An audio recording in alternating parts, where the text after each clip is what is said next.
Up with KREM begins now. Now on Up with KREM, the man accused of shooting 2 people in Pullman turned himself in. Now his family and friends are claiming his innocence as he makes his first court appearance.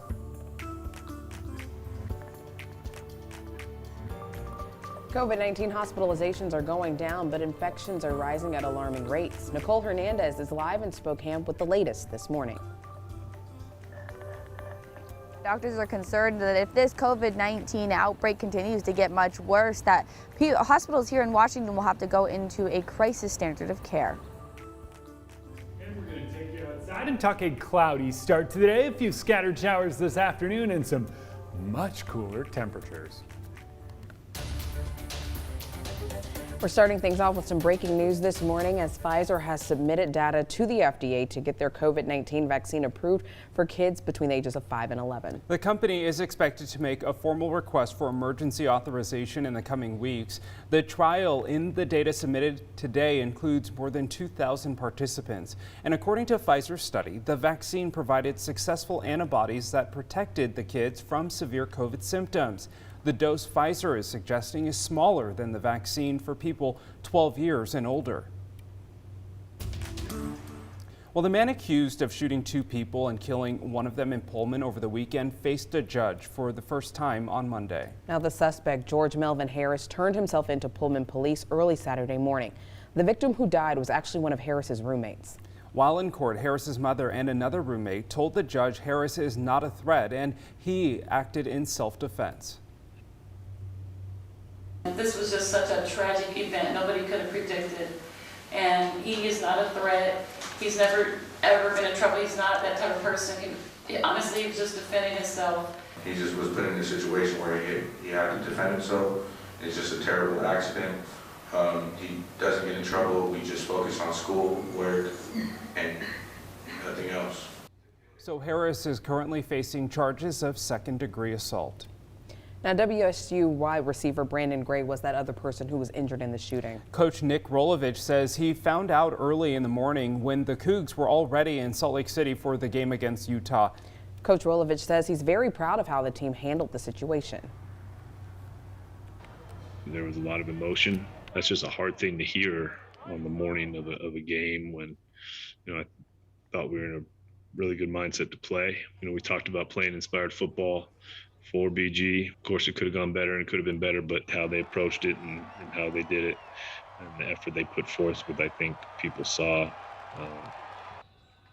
is commendable.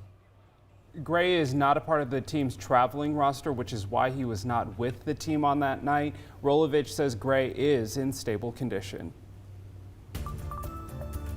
We're like on a razor's edge of close to that. I think we're kind of leveling off. So I'm hoping that that we've seen the worst of it. Idaho remains under crisis standards of care, and while Washington is nearing the same conditions. Nicole Hernandez joining us now live. And Nicole, why do doctors say hospitals are at their breaking point?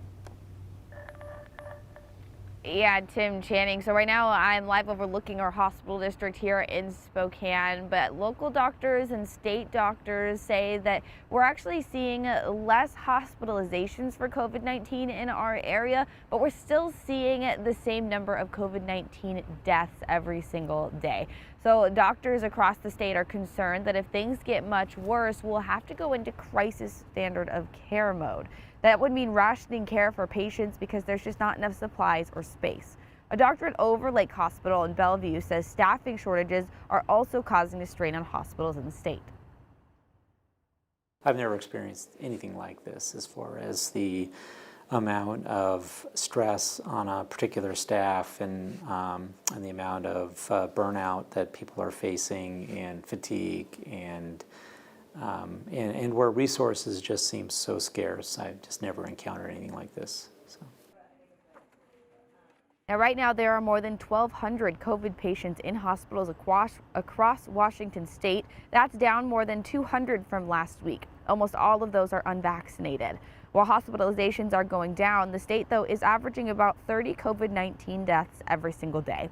The COVID vaccine is still the most effective way to prevent infection, according to health experts. And coming up in the next half hour, I'm going to explain exactly why health experts are concerned that the COVID-19 pandemic will cause even more issues as flu season comes into play.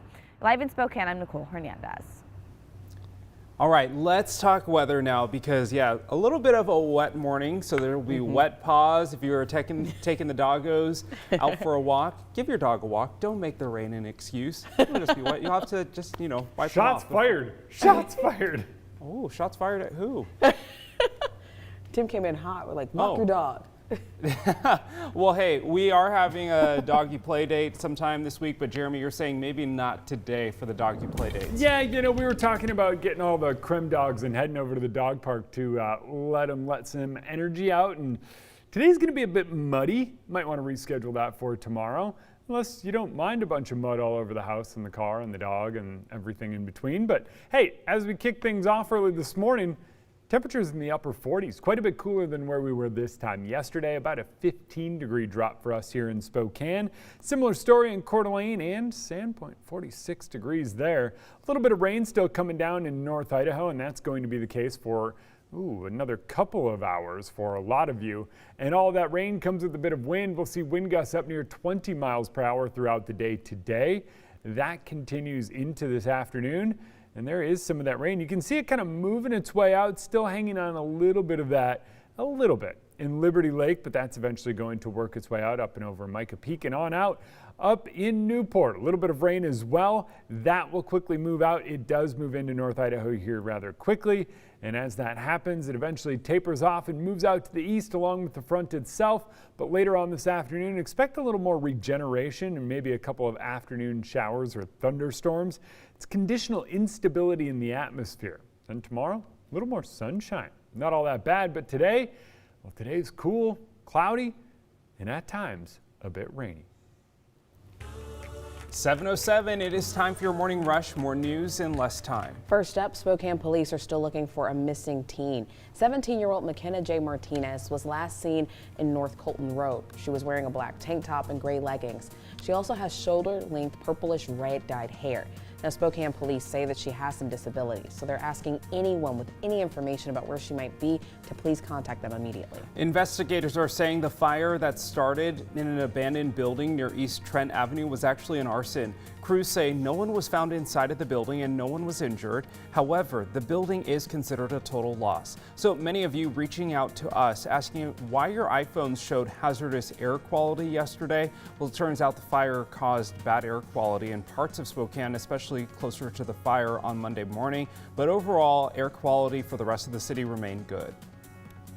Farm workers across Washington will be eligible for overtime pay starting in January. Workers say this is a small step forward for an industry that depends on manual labor. A representative from United Farm Workers says this new legislation is historic.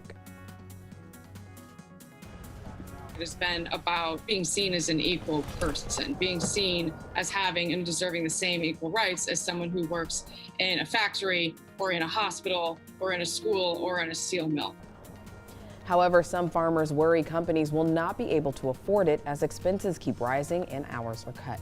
Former Lewiston Representative Aaron Von Ellinger is in custody. The 39-year-old was arrested in Georgia on Saturday, a little more than 2 weeks after a warrant was issued for his arrest. He is accused of sexually assaulting a 19-year-old State House intern. The charges include felony rape. Well, that's your Morning Rush. More news in less time. Let us know what's happening in your neighborhood by using the hashtag #UpWithKREM on social media.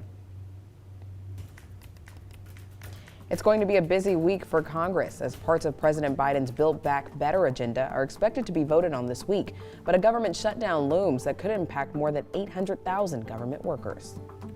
In our next half hour, investigators ruled out a factor in the deadly Amtrak derailment. And we're going to take you outside and talk our changing week of weather. Right now, well, we've already we've already passed our average last 80-degree day, and it's likely we don't do that again. But we're quickly approaching our first day below 32 degrees on average. That's October 7th. We'll talk cooler temperatures coming up.